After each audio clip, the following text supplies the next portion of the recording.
Hey guys, sorry about that quick little stoppage. My phone actually ran out of memory, but I'm uploading the other videos while I do this. I want to quickly point out something. I know in the strength right over here, you guys saw something that like I put in Enrique's character. I put like a 34, and then it appeared over here. I fixed that. Don't worry about that. Like these are supposed to be blank. Notice how the cells right here are blank because these right here figure out this number. This needs to be blank. So I fixed that for you guys. So don't worry about that. If there's anything here, just delete it. But okay, so the last one I left off, I said that Finn character rolled a 35 and he did 24 damage, right? So he did 24 damage over here, and then he basically killed this character because it's completely red.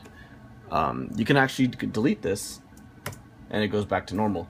Now the cool thing about the potential damage is it automatically figures out the your guy's fortitude, right? Your NPCs, and then it actually just subtracts the damage, the 24, from here. So let's say, for example, this guy right here, this bounty hunter, which is level 5, right? And then Finn did 24 damage.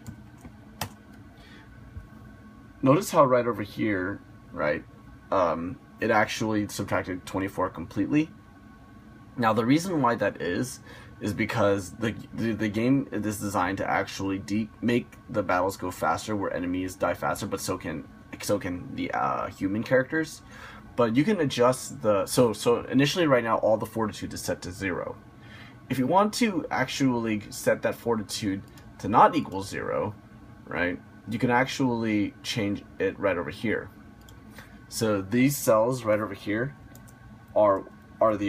is what the game is actually based on right now. It's making the fortitude right over here, minusing those zeros on this side. If we want, we can actually put this right over here into it. So if I put Control C and paste them here, notice now here, look. So 40 damage, right? And then Finn does 24. Notice how it did less now, right? He only took, it looks like 21 damage. It took 21 damage instead of 24. That's because the finesse was reset over here. But you can typically, we like to leave them at 0 because the enemies die faster, and so do end games go by faster. But it also helps in regards to actually the players themselves, because they actually get hit and then it goes faster. Because what I'm learning from GMing a lot is that you want your guys to unfortunately die a lot faster, otherwise the game gets too intense. But you know, it's good based on what I see. Okay, so how does battling system works? So remember when I said that the chart itself automatically picks right over here the highest number over here, except for wisdom, because typically, as you can see right over here, wisdom is super crazy high, right? So we don't typically want that, right? Or at least the algorithm picks it for you. The way it does, oh, by the way, I want to show you real quick. Like for example, right here, if you put 1, see, it still takes 1 damage. If you put 0, it still takes 1 damage. So 1 damage always. So it's already done for you, so you don't have to worry about that. The way you can actually do it for the way enemies attack now is that we've made an algorithm where whenever the enemies attack, all of their stats are calculated at the same time, which are these blocks right over here. So what are these blocks? These red blocks right over here, the red, represent strength attacks. The blue represent dexterity, and the purple represent wisdom. So again, you don't necessarily have to worry too much about, you know, oh, is it picking a certain stat? Because you can just pick one of these. And again, the players don't know what's going on, right? So let's say, for example, I'm like, okay, they all attack, right? And I want this guy to do more damage, right? I can just say, all right, he's going to shoot, but I'm going to use the wisdom stats right here. Because remember, you're playing it as you go. The whole point of this is to make it that it's fair and that you're giving your players a challenge. It's not to literally obliterate them from the game, which I'm finding out myself. So sorry about that, guys. Okay, but so the way the battle system goes, this yellow box tells you how the battle for the enemies go. To succeed in a regular/call hit, you need to roll a D100 to get above 20. So typically, the enemy always goes last, right? So after all the guys go in, so we're like, oh no, Finn did 24 damage, and Nathan's character did 27, and here comes Emily's attack of 18, and Will attacks him again for 17. oh, he's almost dead. And then I'm like, okay, but now it's my turn, right? So when it's my turn, here's how I do it. I first roll a D100, right? And let's say, and I have to get at least above a 20. If I get above a 20, then my characters can attack. If I don't get above a 20, they can't attack. I just say, all right, they all miss. And then it's all right. And there you go. See, the first video was uploaded. And there it is again. Okay, anyway, so the way it works is like this. I roll the D100 and I get above a 20. I say, okay, they can attack. The algorithm, right over here, randomly selects right over here, right? If it's either going to be attacking or not attacking. And the algorithms are actually done, it's all like a bunch of crazy mathematical formulas right over here, see? You can actually look at this if you want, but basically it's doing the dice roll, see? It's rolling the power of, like, you know, how strong they are. And then it's putting the numbers here.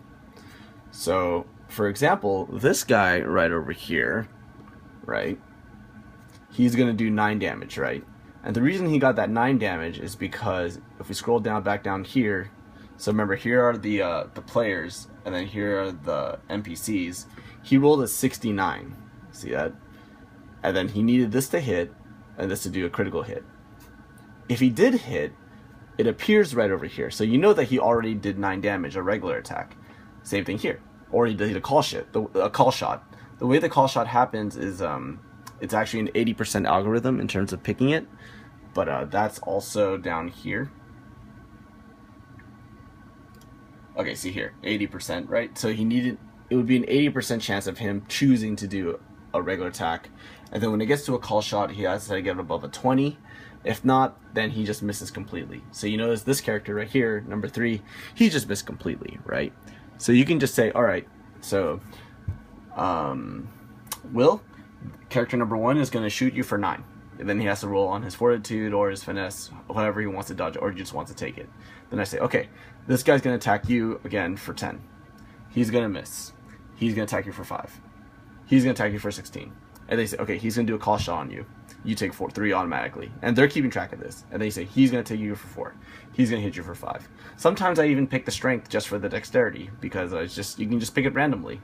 Or if you want it a little bit stronger down here, see like, oh, he does 18, because, you know, you want your guys to basically get a little bit of boost, right? These are all randomly generated, so like the enemy generator right over here, where you can just, it looks like my spreadsheet froze. Oh no, it froze. Oh, there we go, thank God. Okay, so, okay, there we go. Okay, so let's say right over here, right? So you know, remember how I said that you can just put a random something here and then it changes? That actually happens also here. If you click on a random cell, like right over here, and then you just put 4, see how they all change? Take it off, they all change. So I say, alright, so my turn, I put a random number in, take it off, I'm like, okay, so they're randomly generated, and I say, okay, I need to roll a d20, and then I say, okay, he's going to hit you for 6, he's going to hit you for 1, he's going to hit you for 13, he's going to hit you for 6, he's going to hit you for 16, he's going to hit you for 24, he's going to hit you for, he's going to do a call shot for 10, he's going to hit you for 14, he's going to hit you for 4. So this goes really fast, right? And it allows the players to be engaged more in the story and the actual system rather than worrying about like the math, which is like, you know, which can be the very taxing part of it. And your players keep control of that. One thing to note, sometimes enemies can roll crazy numbers. That is something to be expected. Let's say right over here. Okay, so let me try this. R. See, normally sometimes you're just like, okay, they're just attacking, like whatever, not that bad, like, okay, so this was getting pretty high, it's 23, every now and then, okay, here, notice how this guy did 47 damage, right?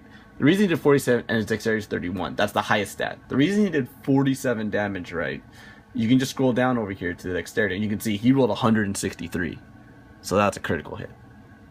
And then that's why that happens. So basically, you just keep going until, you know, until someone dies. And okay, he died.